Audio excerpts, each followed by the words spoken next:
We are certainly at a very critical moment in the campaign.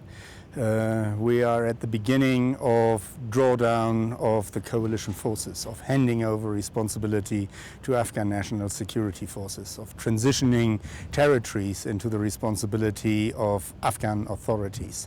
It is a moment where we have to trust in the capability of our Afghan allies, and we've seen good progress in that. At the same time, we have seen that the insurgency did not achieve its aims over this year. They were talking about a big spring offensive that never materialized. None of the territories that they lost over the winter they could regain in any type of operations.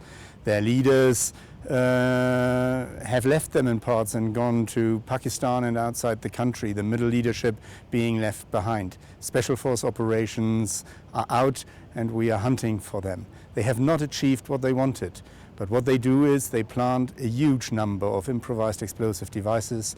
They are killing their own people. They are indiscriminate in that, and they are going for high-value targets and high-level attacks that are spectacular, as we have seen in the last days. That is their policy for this year. If we can stay our course, we will achieve our aim to hand over security responsibility by the end of 2014, and we will prevail.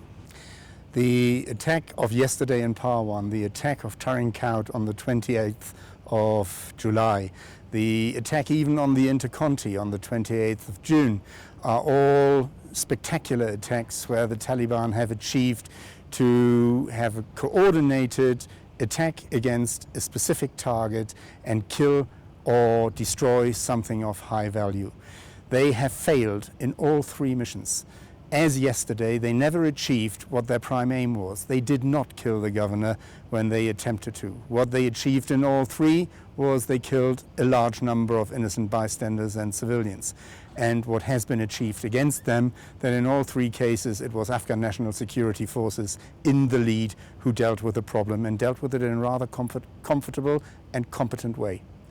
The incident of last Saturday where we lost the CH-47 in Wardak is indeed the biggest single incident with the highest loss of life in this 10 years campaign here in Afghanistan.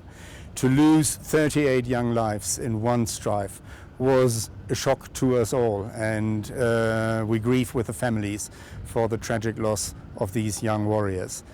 Nevertheless, it will not stop us in going on with our operations. Where do we stand on the incident? We now are more or less certain that it was small arms that shot the helicopter down. The investigation is ongoing. CENTCOM has initiated an investigation team which is arriving in these days. They will take over the investigation. They will make absolutely certain that we know what was the reason for the crash. And they will then publish it so that we can do everything in our power to avoid similar incidents in the future. So as from now, the investigation is firmly in the hands of CENTCOM.